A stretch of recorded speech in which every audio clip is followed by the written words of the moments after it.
Avant d'aller plus loin, avant de poser nos pieds dans les feuilles, de faire sursauter les bestioles, écoutez.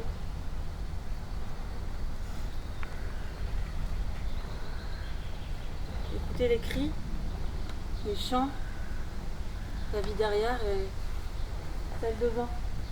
Les souffles, les feuilles qui tremblent, les branches qui craquent, le ciel qui transperce et la terre qui étouffe.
Moi j'ai un rapport.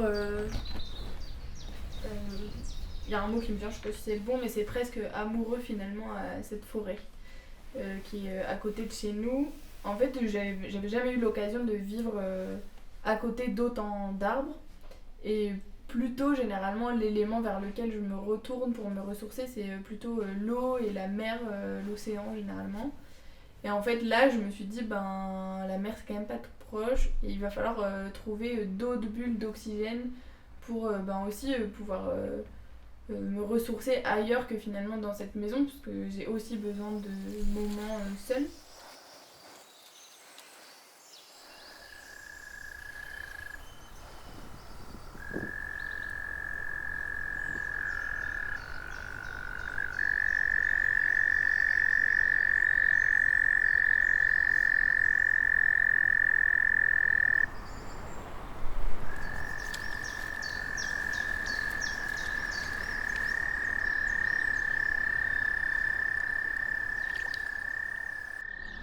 S'il y a quelque chose qui me turlupine pas mal en ce moment, c'est le rôle qu'on peut avoir justement sur ce qui est en train de se passer.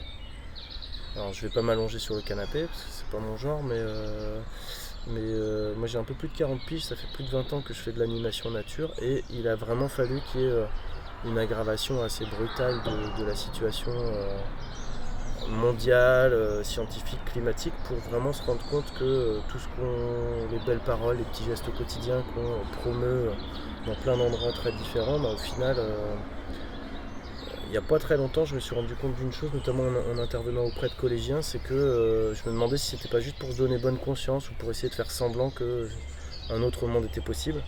Et j'ai vraiment eu envie d'engager cette transition. Donc c'est pour ça que le mot transition, je l'aime pas trop, mais je le vis de plein fouet à un peu plus de 40 piges. C'est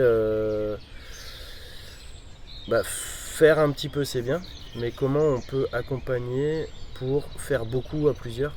Parce que c'est cette part du colibri que que je m'amusais pas, mais que j'avais à cœur de diffuser après avoir rencontré Pierre Rabhi à plusieurs occasions.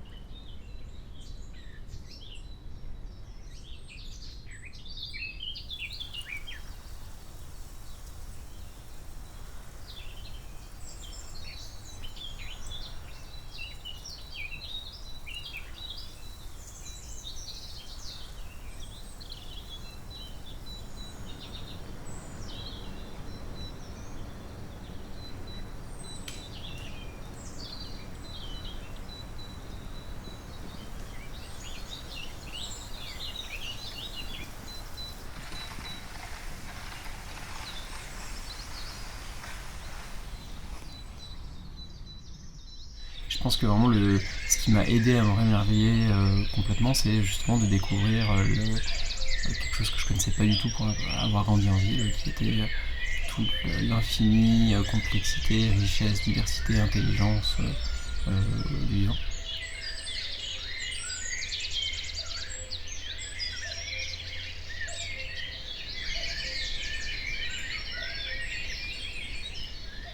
Vraie forêt, fausse forêt, qu'est-ce? Plantant en pagaille, chaos de feuilles craquantes, branches mortes, et arbres en fin de vie qui poussent toujours. Des corps au milieu de tout cela. Pagaille corporelle tentant être un vague écho de cette nature. Nature aventure, l'aventure d'un arbre, le mont une aventure sur l'arbre. Aventure commune.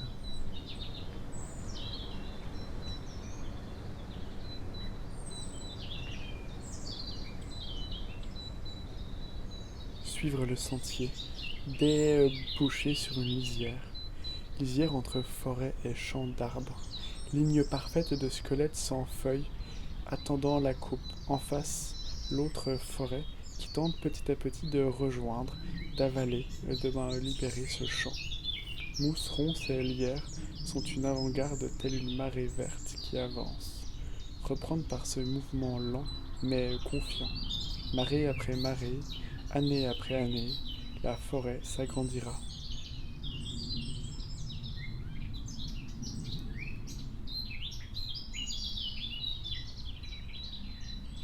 Maman, quand on était petit, elle cherchait une maison pour acheter pour nous, quoi.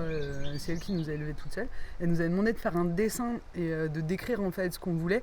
Parce qu'elle nous a élevés avec la loi de l'attraction. Donc du coup, pour vraiment poser ce qu'on voulait pour du coup après qu'on le trouve, que ça nous arrive, quoi. Donc avec mon frère, on voulait tous les deux une maison à l'orée d'un bois. Parce que c'était notre truc, quoi. Et donc on avait fait des dessins, en gros, d'ici, quoi. Elle a visité ici. Elle est venue nous voir, elle nous a dit bon, je pense que j'ai trouvé notre maison et tout, parce qu'elle faisait les visites sans nous. Et on est arrivé ici, on a dit oui, c'est sûr, c'est cette baraque, c'est là, c'est clair, quoi, parce que c'est tout ce qu'on voulait.